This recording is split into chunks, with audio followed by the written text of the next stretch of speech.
ce nouveau Vlogtober. Nous sommes le mercredi 23 octobre et nous voilà repartis pour une petite demi-heure tous ensemble. Alors, j'espère que vous allez bien, que vous passez une bonne journée.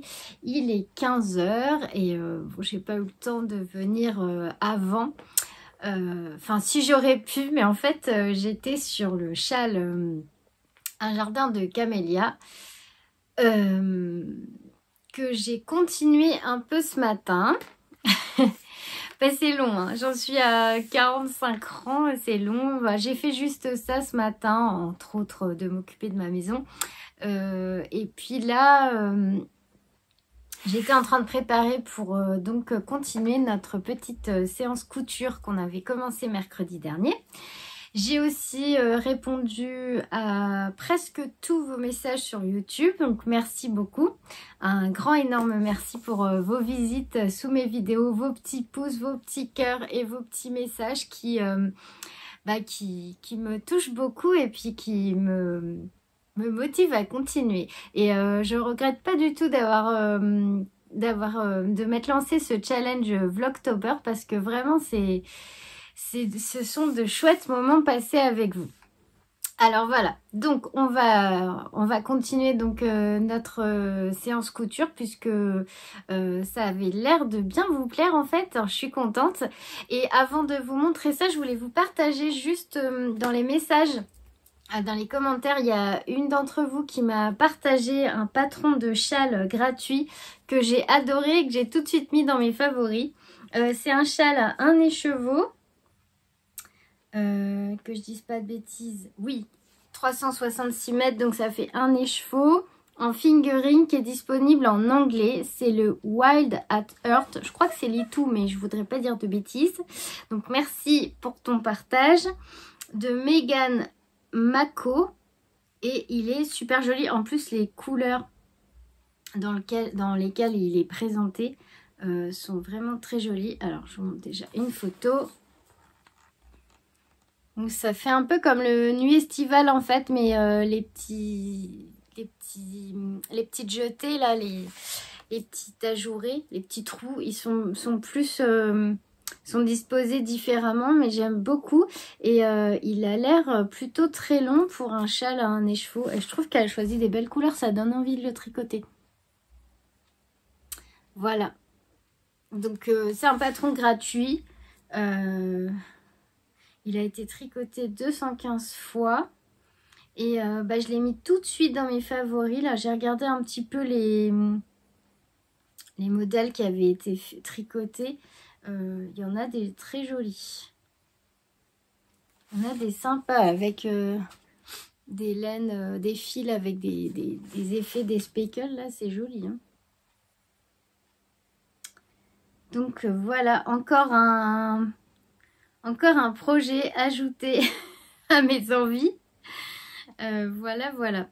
Donc ça, c'est sur Ravelry. Alors, donc, pour notre couture. Alors, donc là, on reprend nos... je vais aller m'installer dans le salon, mais avant, je vous montre. Donc, on prend nos petits papiers qu'on a décalqués la semaine dernière. Donc, les différentes pièces du vêtement. Et on va venir disposer les papiers sur le tissu selon le plan en fait qu'il y a sur votre patron. Donc là, sur le patron, voilà, ils vous disent, par exemple là pour un tissu de 1,40 m de large, comment, je vous montre de loin parce que bon c'est payant, comment vous devez disposer vos pièces. Alors... en l'occurrence, donc pour couper le début, en fait pour couper tout ce qui est pièce du buste, il faudra plier le tissu en deux et on pose les pièces sur le tissu et on va venir découper en fait les deux pièces en même temps. Après pour ce qui est de la jupe et des manches, alors moi j'ai pas de manches. Pour la jupe, il faudra plier le tissu en trois en fait, comme ça. Comme ça. Donc on plie le tissu en 3 et on va venir poser ces pièces ici et ici. Et pour le buste, on plie simplement en 2 et on va venir poser ces pièces ici. Mais je vais vous montrer avec le tissu. Alors là, pour ce qu'il vous faut comme matériel, ce sont soit les petites pinces comme ça. Alors moi j'aime bien ça parce que ça fait pas de trou dans le tissu, surtout dans la double gaze qui est un tissu assez fin. Soit des petites épingles, hein, tout simplement. Voilà. Donc moi je vais prendre mes petites pinces. J'espère que j'en aurai assez. Et puis donc là les marges de couture sont comprises dans le patron, donc il n'y a pas besoin de rajouter. Sinon il aurait fallu une règle pour ajouter. En général c'est 1 cm les marges de couture partout. Mais là on n'a pas besoin de le faire. Il faut les ciseaux et on est parti. Donc on se retrouve dans 2 minutes avec le tissu. Donc repassez-le bien. C'est ce que je vais faire moi avant de vous retrouver dans l'autre pièce pour découper.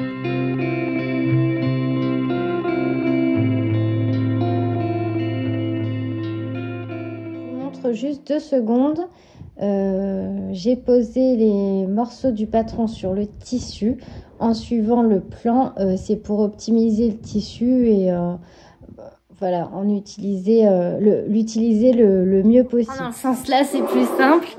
Donc les indications là c'est au pli parce que c'est une pièce qui va faire qu'on va venir déplier. C'est le dos en fait de la blouse. C'est pour ça qu'on plie le tissu en 2. Ensuite, l'autre pièce, c'est pas au pli, donc on la pose et on va venir couper le tissu plié en 2. Donc vous allez obtenir 2 pièces. Et enfin, voilà, ça c'est pour le haut de la blouse. Je vais venir mettre les épingles et les pinces, parce qu'en fait, j'avais pas pensé, mais quand on est sur le milieu du tissu, on ne peut pas mettre les pinces, mais on est obligé de mettre les épingles. Voilà. Je vous montre ce que ça donne une fois fixé au tissu et après on coupera ensemble.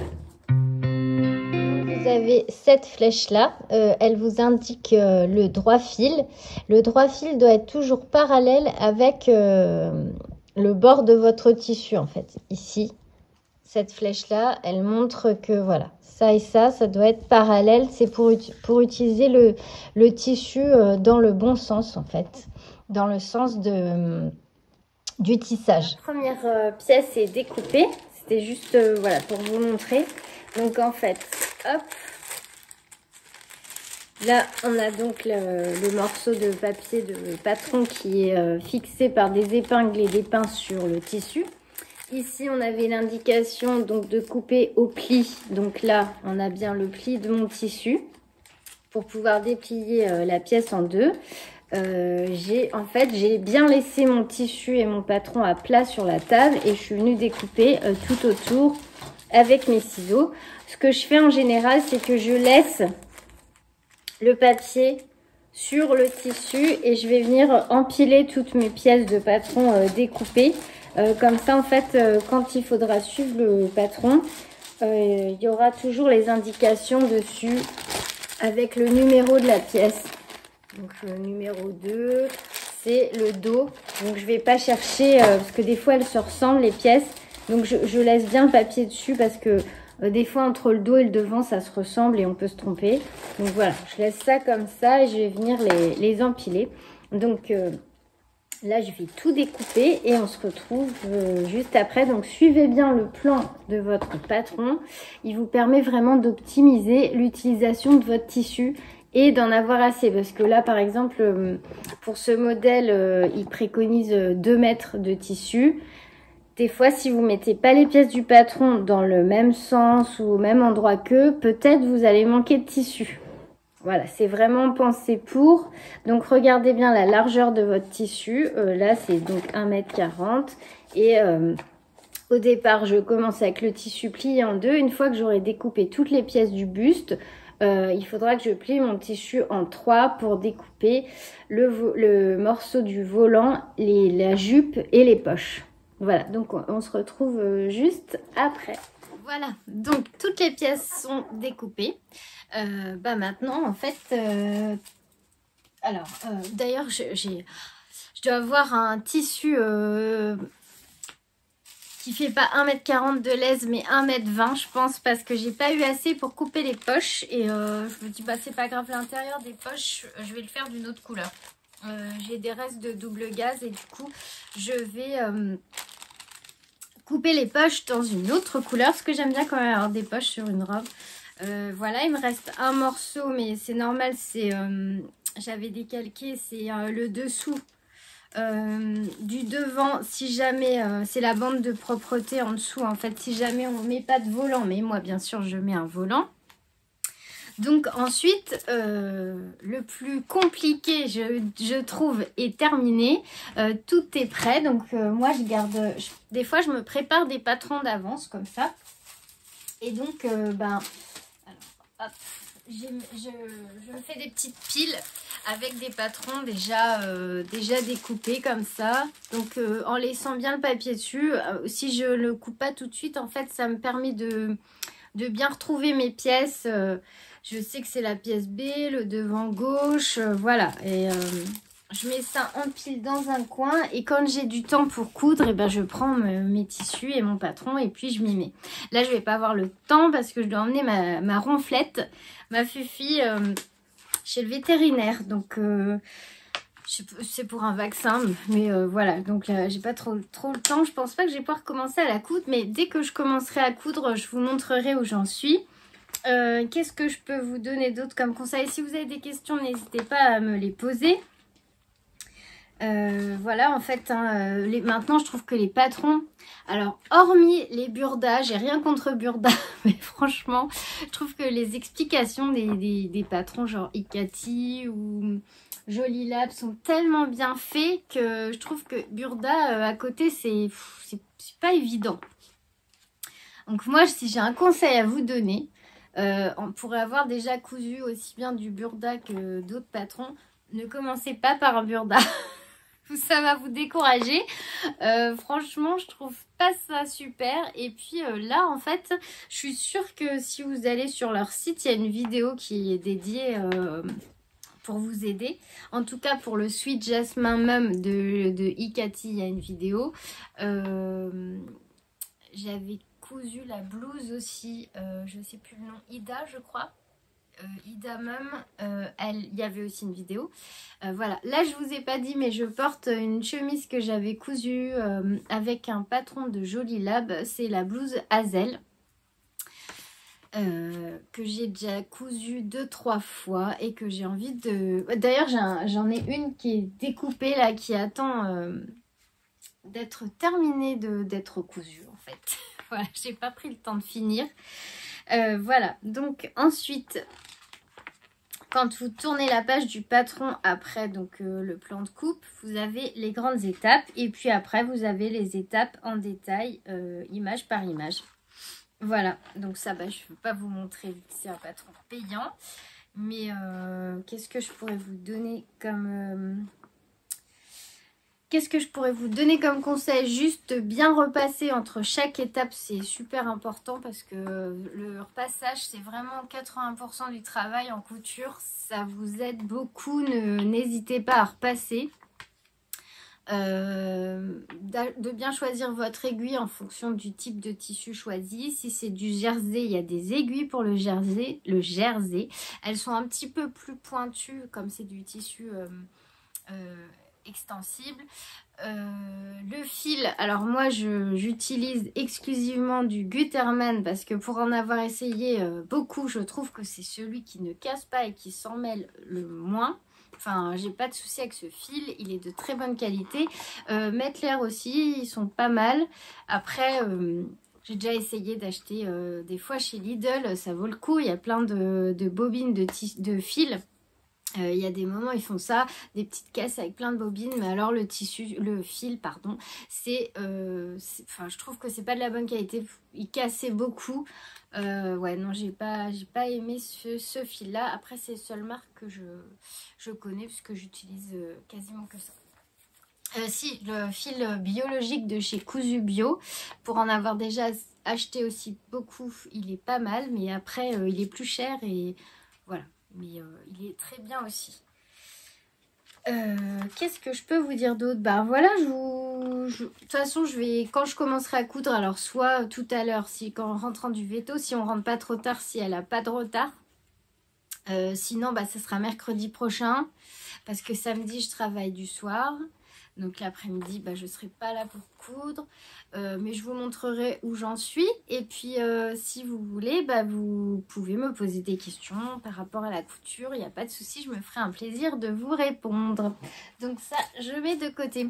Et je voulais répondre aussi à quelqu'un, à l'une d'entre vous qui m'a demandé. Alors, je l'ai déjà... il est sur mon Ravelry. Elle m'a demandé c'est quoi quel est le patron de ma couverture au tricot de carré. Alors je l'avais... Elle est sur mon Ravelry. Mon Ravelry est à jour. Tous mes projets en cours sont dessus. Sinon je le redis là. Parce que j'ai pas le temps de mettre en barre de description. Là comme il faut monter des vidéos tous les jours. C'est la Knitted Patchwork Recipe de Martine Ellis sur Ravelry. Qui est un patron gratuit. Voilà. Et si vous avez besoin de savoir un fil ou un fil utilisé ou un patron, n'hésitez pas à aller sur mon Ravelry. J'ai pris le temps de le mettre à jour la semaine dernière. Là, tout y est bien. Et donc, bah, merci pour le partage du châle, du patron gratuit, là, du châle qui est vraiment très, très chouette et que voilà, j'ai mis de côté. Donc le programme pour le reste de la journée, je dois faire des lasagnes. J'aimerais beaucoup bobiner mon écheveau que je vous ai montré hier et qui vous a plu aussi. Hein, elle a fait du beau travail, Inès Green. Il faudrait que je passe une commande chez elle pour me commander un 3e écheveau de celui que j'avais eu à mon anniversaire parce que j'aimerais beaucoup faire le Whitmore. Je l'ai vu chez Ludivine. Je sais qu'il y a beaucoup d'entre vous aussi qui regardent les vidéos de Ludivine Rose et Balles de Laine, sa chaîne YouTube. Donc, parce qu'on pareil, on l'avait demandé. Donc, c'est Rose et Balles de Laine. Et elle portait son Whitmore, là, il est vraiment superbe. Et elle en tricotait un pour sa fille. Elle a commencé à tricoter un pardon, pour sa fille en alpaga de drops et en kit silk. Et la couleur est très jolie aussi. Donc à retenir, je vais me le noter dans un coin. Parce que souvent, quand je veux changer les fils, je ne sais pas quoi prendre. Et là, je vais me noter que alpaga de drops avec la kit silk mohair de drops, on peut faire le Whitmore avec.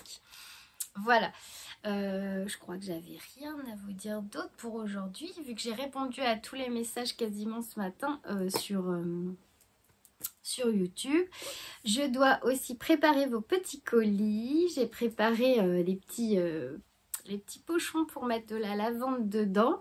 Et puis je vais commencer à préparer vos colis, les finir tout à l'heure pour, j'espère, pouvoir aller les poster demain pour qu'ils partent vite. Et je vous remercie encore 1000 fois pour vos commandes. Ah, c'est ça que je voulais dire. J'ai eu un message d'une d'entre vous, pareil, ah oui, concernant ma boutique Etsy. Alors, en fait, j'avais dit que je mettais tout à 50% pour liquider l'ancienne collection et que je voudrais bien, en fait, fermer cette boutique et garder que ma boutique de sac à projet. Alors, j'ai un souci avec Etsy, ça bloque. J'arrive pas à me dépatouiller en fait. C'est pour ça que c'est pas fait, parce que le jour où je vous ai dit ça, je suis allée tout de suite sur mon gestionnaire de boutique pour mettre les articles à 50%. Et j'arrive pas en fait, j'ai un message d'erreur, mon compte est coincé. Donc j'ai envoyé un message à Etsy pour voir ce que je peux faire. Parce que j'aimerais bien passer ces articles là que je vous ai montrés, les sacs à dos enfants et les bouillottes pour enfants à 50%. Mais voilà, j'ai un problème. Donc si jamais j'ai réfléchi, si jamais Etsy n'arrive pas à résoudre ce problème, et ben je les enlèverai et je fermerai cette boutique et je mettrai les articles pour enfants que je faisais avant. Je ferai une catégorie ancienne collection sur ma boutique Big Cartel, comme ça ça sera plus simple. Donc je vous demande encore un petit peu de patience. Je vous avais dit que je trouvais que c'était une bonne idée de mettre tout à 50 pour liquider ce qui me reste en accessoires pour enfants. Comme ça peut permettre de faire des petits cadeaux de Noël pas chers. Donc là, si dans une semaine, j'ai pas de réponse de la part d'Etsy, je vais mettre cette ancienne collection sur ma nouvelle boutique. Seulement, il faut juste que j'arrive à récupérer mes photos. Voilà, sinon je devrais tout refaire. Donc voilà où j'en suis, vous inquiétez pas, je travaille dessus. Voilà, bah c'est fini pour ce petit vlogtober du mercredi, tout tranquille, il fait beau. Voilà, j'ai envie là de me poser, d'aller lire, mais voilà, bon, je veux m'occuper de ma fifi quand même. Et puis bah, je vous retrouve, alors non pas demain, demain c'est jeudi, il n'y a pas de vlogtober, on se retrouve vendredi. Et ben la semaine touche à sa fin. Ça s'est passé vite, n'empêche, ce mois d'octobre, enfin je trouve, c'est passé vraiment vite, mais en tout cas ça m'a permis de mieux vous connaître et c'est vraiment très chouette. Donc je vous retrouve vendredi avec grand plaisir. Bonne couture, bon tricot et plein de bisous.